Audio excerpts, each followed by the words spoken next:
Hello, this is Anirban Saha, and you are listening to one new episode of Season 1, where we interview an informatics student doing a student job here in Magdeburg. Today we have with us Raghava Mushunuri, who is completing around 7 projects. He has submitted papers, he has one HEVI and one upcoming internship. Let's have this conversation.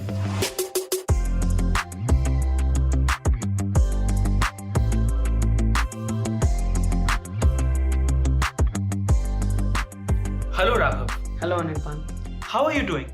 Yeah, I'm doing great. How about you? I'm doing great. I thank you for asking. And I should also thank you for taking time out from your schedule during an examination session and doing this interview. When you had come to Magdeburg in your first semester, you came to the machine learning class and I was the tutor. I saw you struggle a bit. From there to now, what a transformation. Yeah. I mean, what a great change. Are you, how confident are you that you will go out and win the world at this point in time? Yeah, winning the world is really a big thing, Anirban. When I came here for the first time, I don't know anything about how the outside world will be and what are the challenges that I'm going to face. And also I don't have any programming skills, and I do know that there will be some programming related tasks that I have to do as part of this course because it is from computer science department. When I came here, I was lack of this confidence, really lack of this confidence. And after coming here, after going through all these things like doing projects, etc., now I can say that I'm confident enough to go outside and I can really face the challenges right now. Yeah. I like the spirit. Let's change from the existing structure that we have of the interview format and let this be a conversation, and let's show your journey from your first semester till now. Will you be okay with that? Yeah, that would be great. Let's proceed that way. Okay then. What did you do your bachelor's in? I did my bachelor's from electrical and electronics engineering. So from electrical and electronics engineering to data science, what motivated you? Basically, when I started looking for the courses in the universities for my master's, I am looking for the courses which has control systems, automation related things, robotics, etc. But after going through a lot of the university courses that are being offered, and I came to know that machine learning, deep learning is very booming these days, and it is far more research opportunities are there in machine learning and deep learning rather than this control systems and all stuff. And it fascinated me, and also I was really interested in biomedical stuff since very beginning. So that motivated me to take data science courses like digital engineering in OVGU. When did you graduate your bachelor's? I am done with my bachelor's in 2018. And you joined your master's in 2019? Yeah. Were you able to work in middle? No, I was not able to work in middle. Okay. So how was it to not have work experience in programming, to come from a non-computer science background, and in your first semester face courses like machine learning with a lot of programming assignments? Yeah, I had a lot of enthusiasm to learn a lot of things in my first semester when I came here, machine learning, deep learning, because these are completely new to me and I just wanted to learn them, but I don't know how to start and where to start. So, and especially when it comes to programming assignments in machine learning, it was very hard for me in the beginning, for the first two at least I can say. I took help from my friends, and I have gone through some online tutorials, etc. And I have developed my skills, and very soon I was in a comfortable position and I felt like I can do this on my own from now on. In the programming assignments, after fourth or third assignments, and after that I have taken my projects and now I'm good to go with programming stuff. Did you take the courses that the university recommends for digital engineering students? Like there are courses that introduces you to computer science, programming, software development. Did you take these courses? Yeah, as part of the academics, we digital engineering students should do ICSE and ISW. I am not done with my ISW subject, but I did ICSE. That course introduced me with Java. But at that time in my first semester, I did not know like which subjects will teach me Python or MATLAB. Like, are there any introductory courses in university that are being offered? So I just went for online blogs like towards data science, Medium blogs, Stack Overflow blogs. Then for machine learning aspects, I have referred to videos by Professor Sudeshna Sarkar from NPTEL, and I have also gone through this blogs by Andrew NG in Stanford websites, the PDFs, and for my deep learning, I have taken up this course from Coursera, which is offered by Andrew NG. So these are the basic steps that I have taken to improve my skills. So, would I be correct if I deduce that it was more of an individual effort to learn coding and improve upon that? Yeah, initially I did take help from my friends, but yeah, most of it I learned it on my own. Yeah, it was Do you think that the support system at this university is good enough? Yeah, it is good enough because the tutors or the mentors or the professor, they used to guide us like how to go through it, like from where we should learn, from where we can learn, other things that are given by our tutors, especially you in machine learning class. In every tutorial class, you used to guide through like how you can do it, how in which way it can be done, and what is the efficient way of doing it. So I took you as an inspiration to go through all these things. So yeah, and I developed my skills that way. Right after the courses, you did the introduction to simulation project. Yeah. So tell us about that. How did you prepare yourself for that project? Because it might have been a little overwhelming, right? Yeah, that was my first real life project in till now. I haven't done any real life projects, so it was a bit overwhelming for me in the initial days.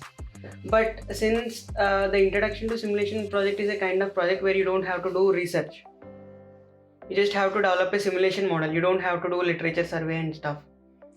So it was not that hard to get used to that project, and also I took the role of data analyst in that project where we have to do statistical analysis for the simulation model.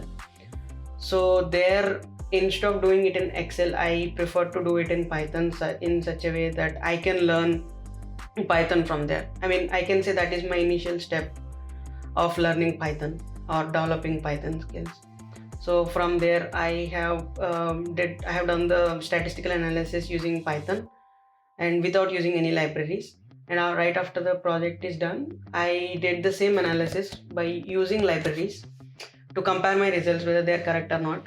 And I felt a bit satisfied when I saw the similar results using both the approaches. So yeah. From there, how was the transition to your first project? Because I ask this because you did a project on MRI data with Finn. You did a couple of more projects on immune system responses and another on time series. So what was the first project that you did after simulation project? Okay, when the simulation project was going on, I got a chance to work with Fin department for MRI data, that is super resolution of MRI data. And I started working along with the simulation project and couple of more subjects in the same semester. So I think after 2 or 3 weeks, I got this project from medical systems chair to work with immune cells data. And I started working on MRI data. Both the data sets are completely new to me. I did not know like how to start and where to start, but the coordinators were really well. They supported as well. They gave nice resources from where to start. Like they gave a nice head start for the project. So from there we used the resources, we developed our skills, and yeah, it went that way. You know, I'm a mentor here, and students do ask me about projects and where they get the information from and how to start the project. Uh, how did you get the information of the first project that you did? My first project I did is I got to know from you.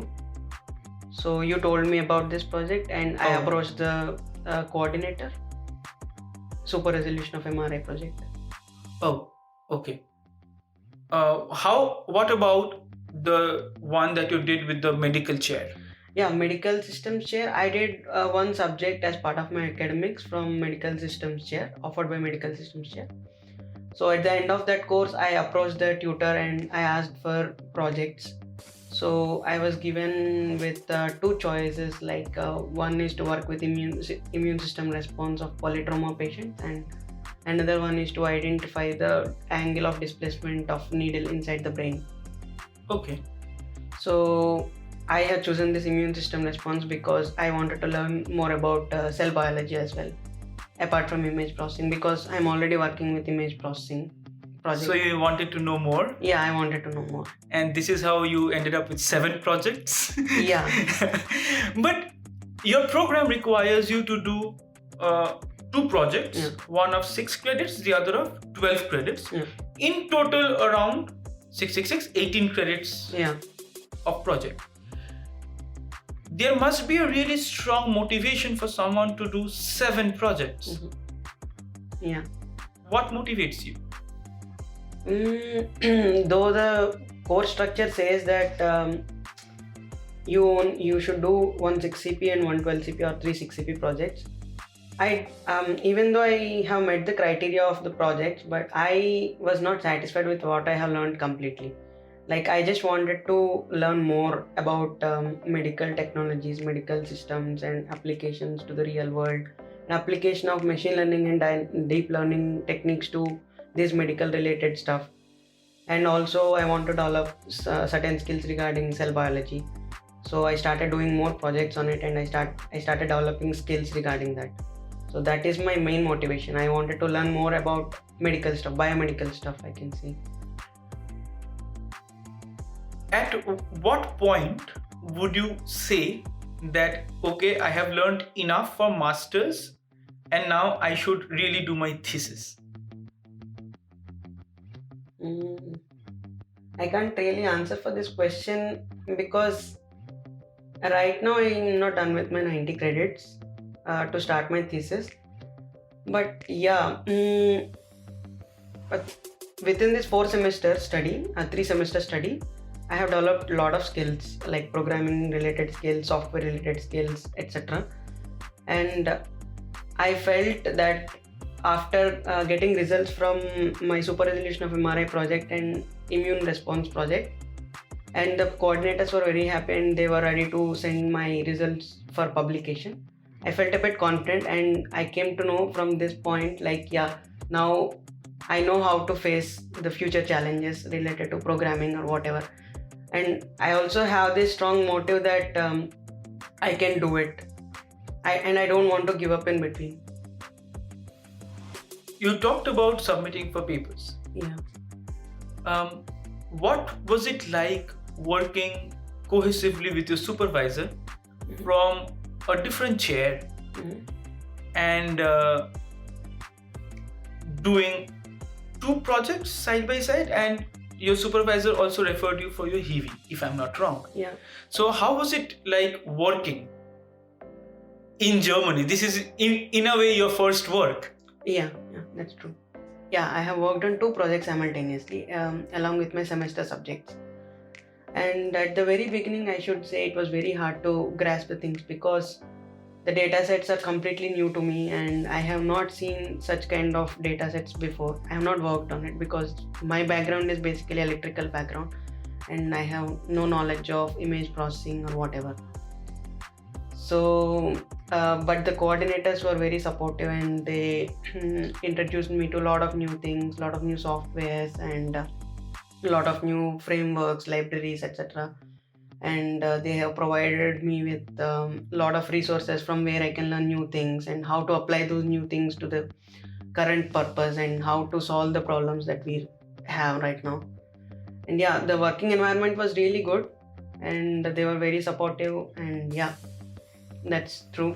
And the coordinator from medical systems chair, she referred me to a heavy position as well. Okay, so she got to know about a heavy position and she referred you there. Yeah.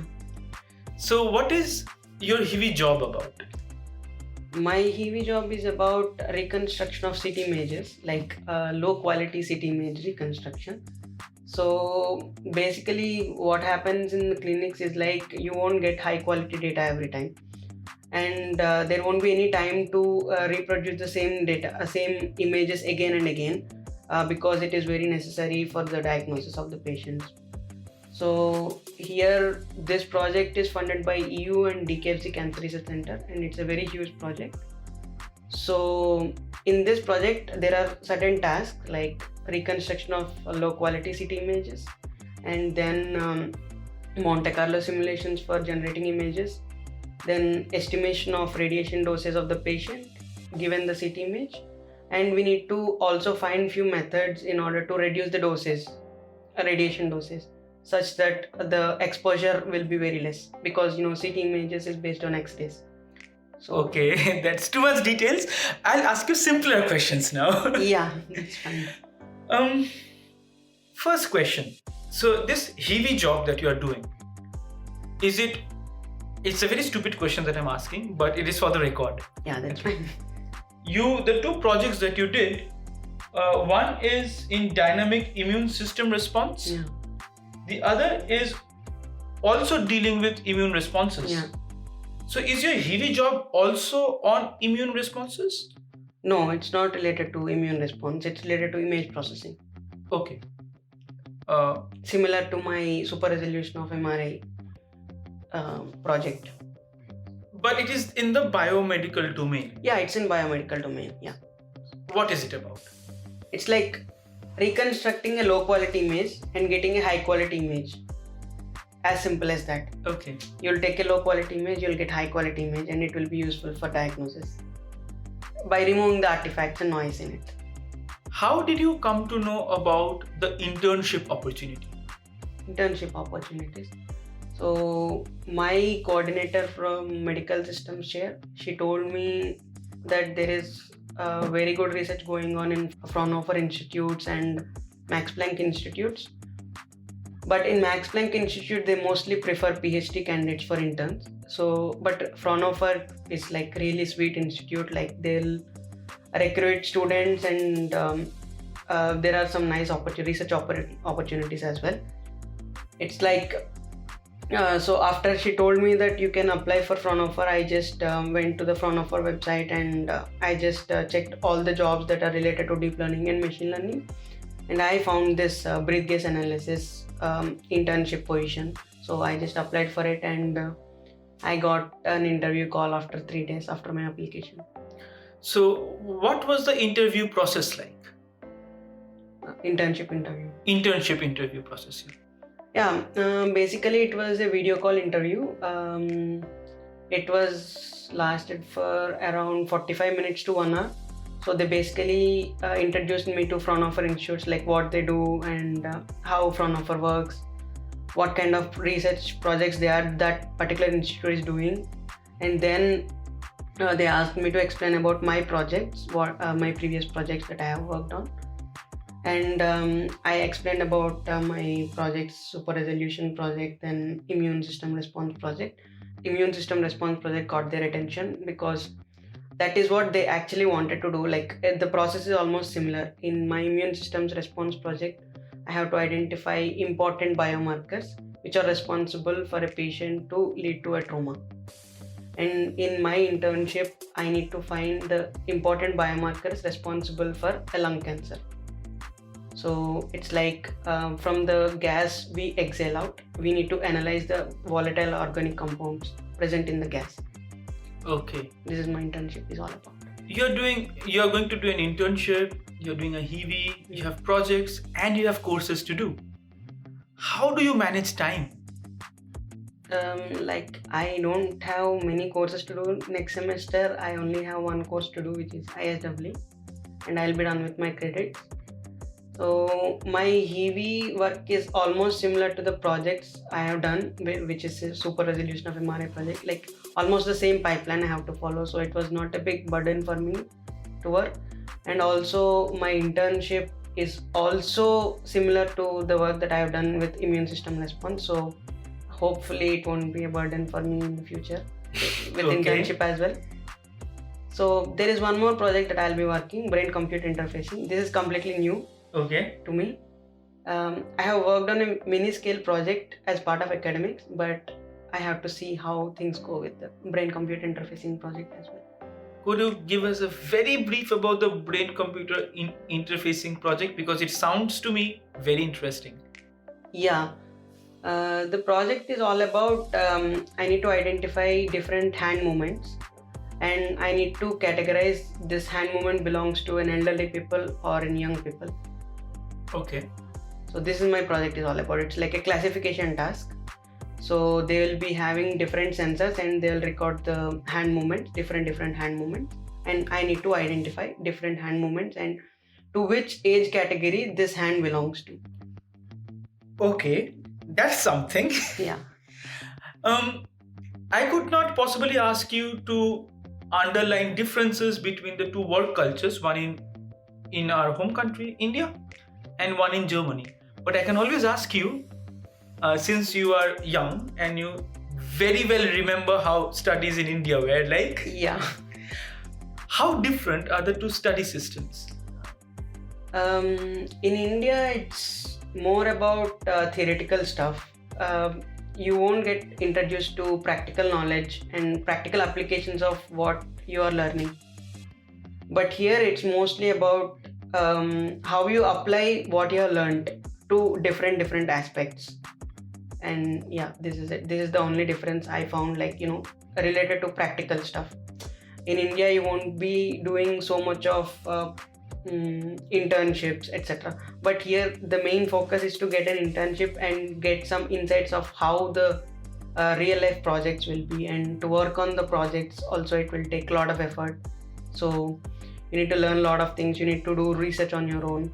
So these things will if you're introduced to some practical oriented stuff like this, internships or projects, then you'll develop skills on your own. Like you'll get to know how to do research, how to study a literature, how to study a research paper, how to apply the existing research to your current research, and how to improvise it.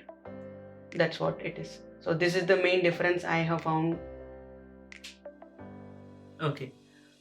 For a moment, take a pause, breathe, remember everything that you have done so far in the last 1.5 years. What would be a couple of learnings that you had as a person? Not technical learning, not technical skills, but as a person. Do you think there has been a transformation? Let me help you with this question, because when you came, I remember you very vividly. The first few classes, you were completely alone, and towards the end of the course, you had just a few friends, like really few. I think Bevavnath Jha, Yeah. Ranadhir Podishetty, Arnab, Yeah. right?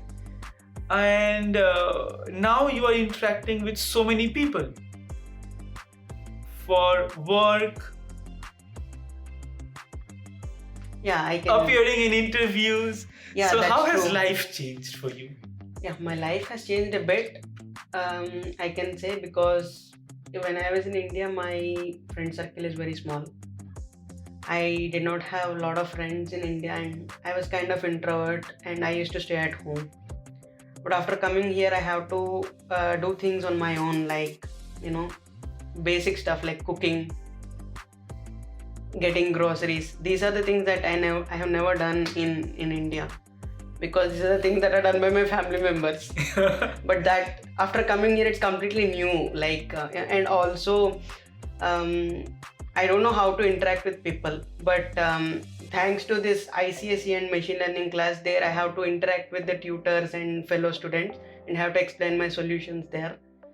So it opened new gates to me, I can say, and from there my projects also started. So it's mostly all of them are team projects, so I got to know a lot of people like from different countries and different states in India. So then I started interacting with those people, and yeah, it's a quite small change, but yeah, I can say It's that a small change. that's really helpful. Now I came to know how to interact socially, and how to talk with people, how to approach people, etc. Like, honestly speaking, when I first thought of you as a guest on this podcast series, I some part of me told that you would never agree to do this interview. Okay. Because I always regarded you as an extremely shy person. Yeah, I am. Also, when it comes to technical skills, um, many aspiring students still fear to take the plunge from a non-computer science background to data science. If you have to give a couple of tips to them, what would that be? I would suggest them to take few online courses before coming here already, like Introduction to Python by Michigan University, and Introduction to Machine Learning by Andrew NG. And if they're really interested to go advanced already, they can do Deep Learning course by Andrew NG. It's a very nice course. So this will give you a basic idea of how things will be already in your course.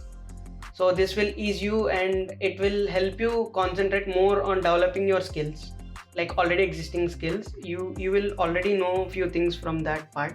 So now what you have to do is you need to develop your skills to apply these techniques or what you have learned to real life projects or real life scenario.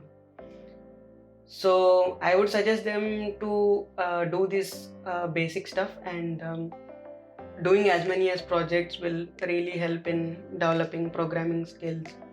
And doing projects will not only help you develop programming skills, but also it will introduce you to new things as well, like how to use different softwares to serve this purpose. And you may also end up learning new languages as part of this project. Like for example, I have learned shell scripting because of super resolution of MRA project, where I have to use my shell scripting to run few scripts for downsampling and stuff. Yeah. I think I know the answer to my next question, but again, for the record, I need to ask this. This heavy job and the internship that you're going to do in Fraunhofer, are these going to directly contribute to the completion of your studies, that is, thesis? Yeah, I'm really interested in biomedical stuff. So I have done all my projects, most of the projects in this sector. So yeah, I can say I'll end up doing my thesis in this biomedical area. Will it be in Fraunhofer? Yeah, Fraunhofer, they offered me thesis as well, and along with that, they also offered me, if I'm really interested, I can continue my PhD there in future. When I see you work and working so much, in a way, you are a source of motivation for me as well. That's really great. I took you as my inspiration to start working on things. Okay, but it's my turn to ask you questions. Okay. What keeps you motivated? Except for that, you want to learn more. Is there anything else that keeps you motivated? My motivation is to learn new stuff, because that is what I came here for, and I just want to learn as much as I can. Like, this is the only opportunity I have right now, and I have to utilize it completely. So that is my only motivation, and that keeps me motivated all the time. Trust me, I have so many other questions to ask you that is coming to my mind right now, but we are running out of time. So on this note, I think we can end this interview. If any of the audience, the listeners,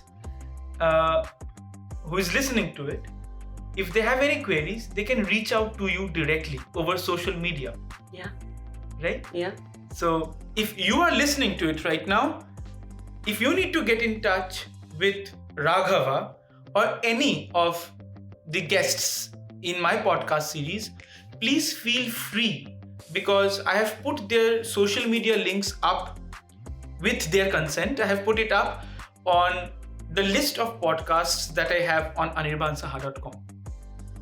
Raghav, do you have any closing comments?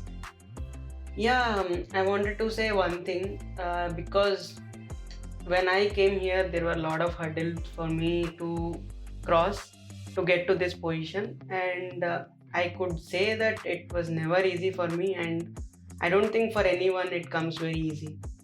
So I would suggest them not to give up on anything, and I would suggest that they should keep trying until they succeed.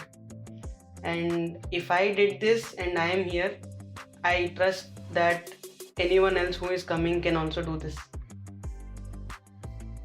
Raghav, it has been a pleasure talking to you today, recording this episode. And I must say, to any new student who is listening to this, to any new DE student, to any new student coming to either DE or DKE, this university or some other university, this episode is going to be a source of inspiration. It would be really my pleasure that I am an inspiration to some other people who are coming here, and I'd be really happy if that is the case and if someone else is inspired by me. And yeah, it's pleasure meeting you as well. I just hope you get published in the journals you have sent to, because they are really big names in the industry, perhaps the biggest. Yeah. That would be a real good achievement, Raghav. Yeah, fingers crossed. I thank you so much on this note, and we end this conversation. Bye-bye. Yeah, thank you. Bye-bye. Hi again. I thank you for listening to this episode. Please subscribe if you want further updates. Please share this with your friends to whom this could be valuable. In case you have a query or a feedback, please send me an email to mailme@anirbansaha.com. You could also send me a text on Twitter, Telegram or Skype. My username is Saha Anirban.